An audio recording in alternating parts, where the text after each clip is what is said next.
Project 3, of course, is a way for me to determine how well do you understand the material from Unit 3. And as usual, just a little disclaimer, make sure this work is your own. Please do not hand in work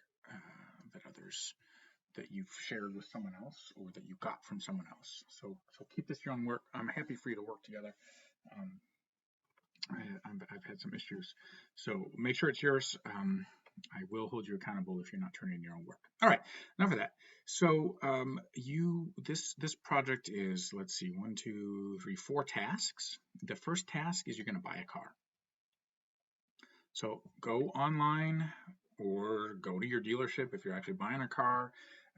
Get a visual of this car that you are going to purchase and put it into a document. So you all can do this project entirely in Word if you want. You don't really need Excel for this. You can use your own calculator. One student, as I was grading Unit 1 and 2 projects, took screenshots of their TI-84. That's awesome.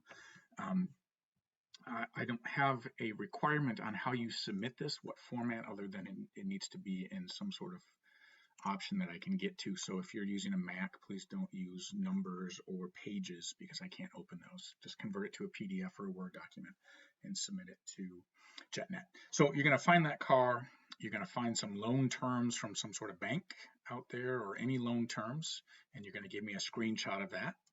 So you're going to have a screenshot of the car you're purchasing plus the loan you're purchasing.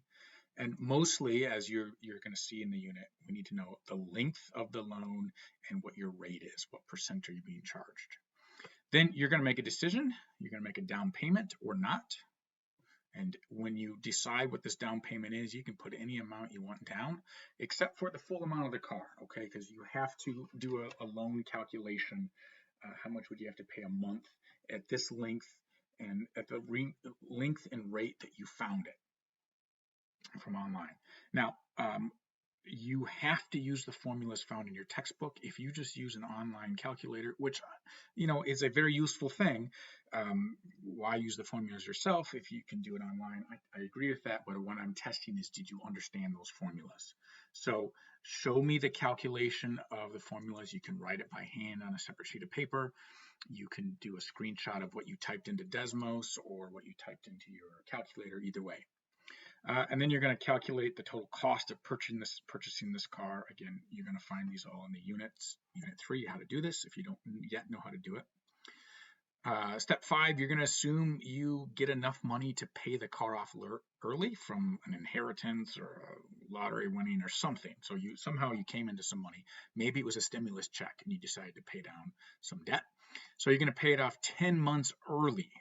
Now, I'm assuming that the length of the loan you're getting is more than 10 months long. Most of these loans are like 48 months, 60 months, that kind of loan length. So you're going to pay it off 10 months early. Again, you're going to calculate how much you're going to save by doing this. You can use this APR table on page 236, or you can find another APR table if you want. Just show me what you used. There's one uploaded in JetNet that has really low interest rates. I'm assuming that you're going to use a reasonable interest rate somewhere in the 7s, but maybe you have great credit and you're at the 2%. Great. Use this APR table that I've uploaded.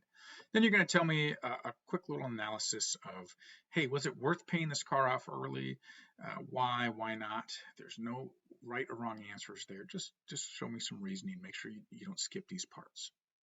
Now, for the next task, task 2, you're choosing one of the two. Do not do both unless you really want to. So the first one is you're going to buy a house. So go search, find a house. It's essentially the same thing as the car loan, except that you're purchasing a house. It tends to be longer loans. Formulas are all the same. Down payments are essentially the same.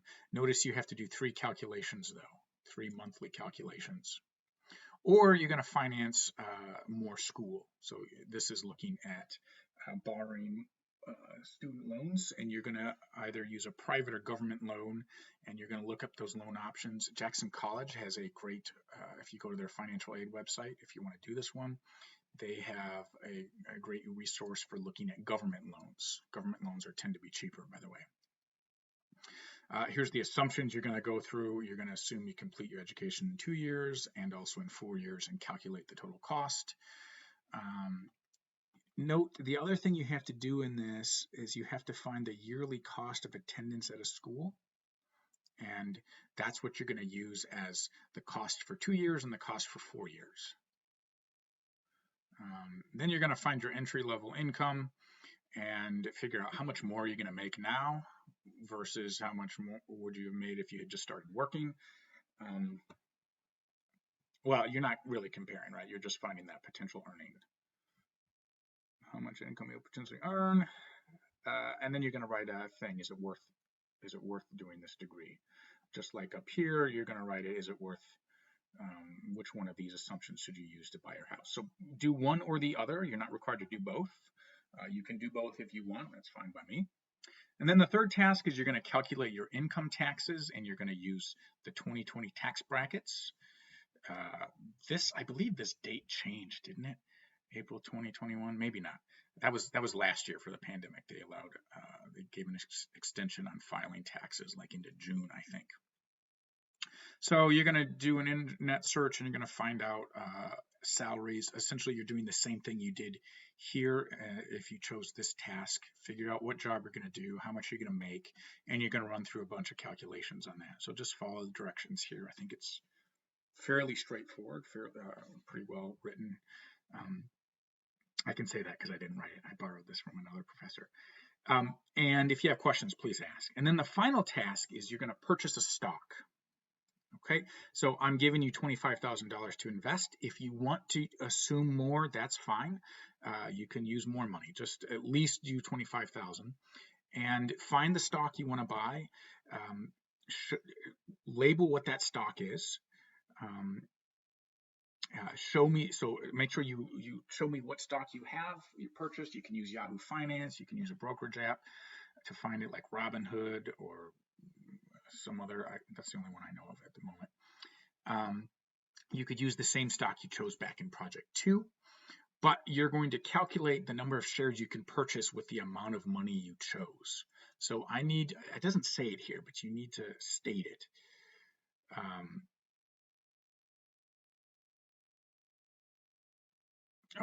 Well, here, if you use the same stock from Project 2, I'm saying use the value from day 2 to perform this calculation. That's fine. If you choose to use a different one, show me the price, the date, and the price of that stock.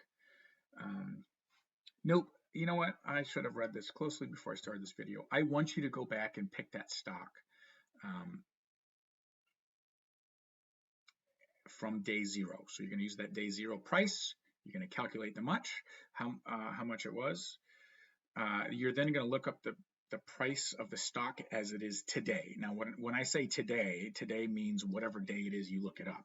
And you're going to compare that back to day 0, hopefully several weeks ago, maybe a month ago.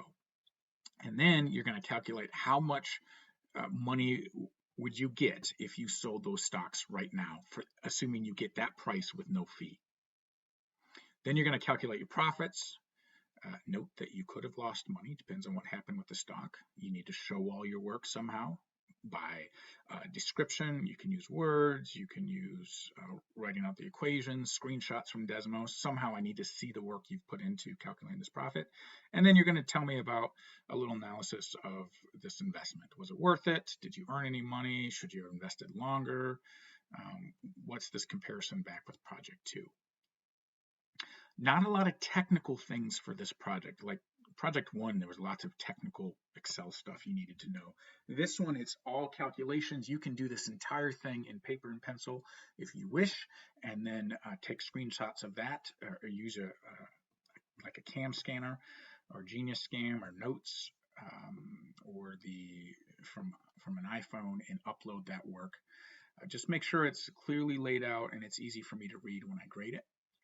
As always, if you have questions, please ask. Please schedule time to meet with me. I really want to help you make sure you understand what I'm asking you to do so that you can demonstrate your knowledge of this project or this unit.